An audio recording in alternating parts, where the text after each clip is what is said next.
So, welcome back to the onslaught of amino acid structures. And there's something that I need to mention before we go further and take a look at our next set.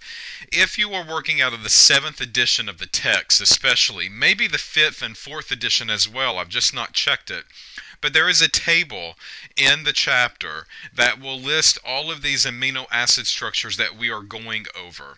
In the previous video, we talked about the structure for glutamate or glutamic acid, and I need you to be aware that the structure in the text in that table for glutamate or glutamic acid is wrong. The book publisher has actually put in the structure for glutamine and not glutamate. So they're not even following their own rules that we're trying to get you to follow as far as structure goes, right? So they even made a mistake.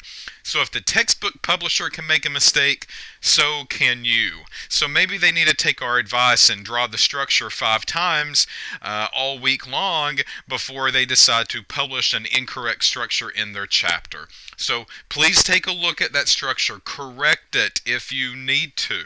So what they have done is that they have listed a NH2 there, and that NH2 should actually be an O minus. So go back, double check that structure in your table to make sure that you are studying the correct one. So no excuses on, well, I got this wrong on the test because that's the way it was in the textbook.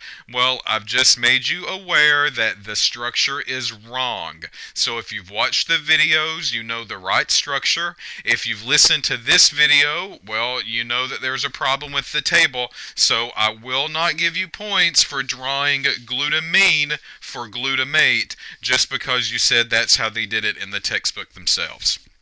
Okay, so our next set of amino acids that we need to cover are not really the amides, but they are basic. So these are basic in nature. And the basic amino acids also contain nitrogen. They're just not amides though. They're really amines this time around. So that's how these are different. We're looking at amines, not amides. So here is our structure, and we need to focus on this R group. What kind of R group will this thing look like?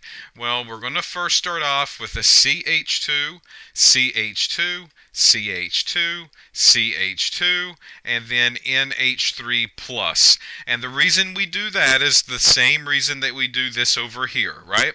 We're looking at physiological pH. At physiological pH, that ammonia is going to be NH3 plus. It has gained proton in solution, making it protonated.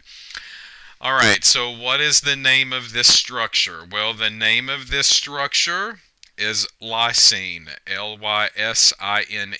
It's a 4-carbon chain with an NH3 group.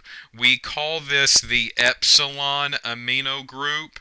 So alpha, beta, gamma, delta, and epsilon in a way, right? So alpha, beta, gamma, delta, and epsilon. So at the epsilon location, we have an NH3 group. We call that the epsilon or E amino group. So lysine, the 3-letter abbreviation is LYS, just as you would expect. There's no surprises there. However, the 1-letter abbreviation is not L, it's not Y, it's not S, it is K. L, Y, and S really are going to other amino acids in the bunch. So this one is K because that was kind of the next available 1-letter abbreviation in the alphabet that they decided to use. So this is the structure for lysine. Lysine is a basic amino acid. It's one of 2, so we're going to be looking at another one, but this is the structure for lysine. Okay, so let's kind of get rid of not all of this group, and the reason is because the next one is going to be very similar in structure, right? We always seen that these R groups, or we've seen so far that these R groups are very common as far as structure goes. So this is still a CH2, CH2, CH2. The change happens right here.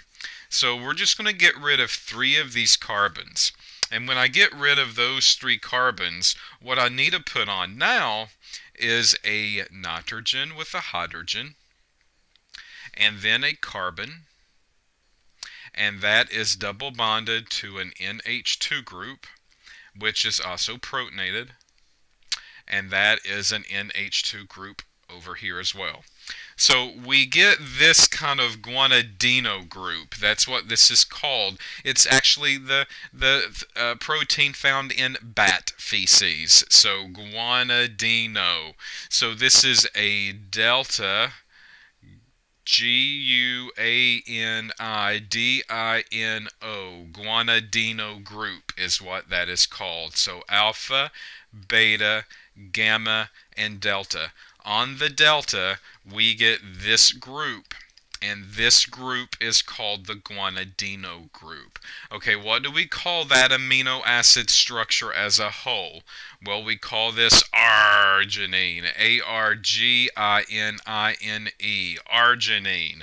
So the 3-letter abbreviation is ARG, and the reason that I said R like a pirate is because that's the 1-letter abbreviation, R. So you better not get that one wrong out of all of them, just because I've made myself a fool by trying to impersonate a pirate. So arginine is R, and that's a 1-letter abbreviation.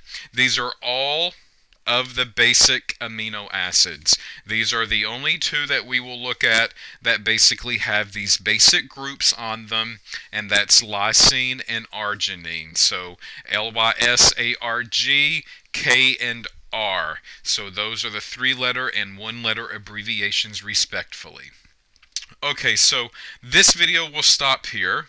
We will pick up in the next video with our next set of amino acids. We're getting close to the end. The next set is going to be our benzene-containing amino acids. So we should probably start seeing these benzene rings that are being thrown around onto the R group. So stay tuned. We got 1 or 2 more videos left, and then we're finished with the structure of the amino acids.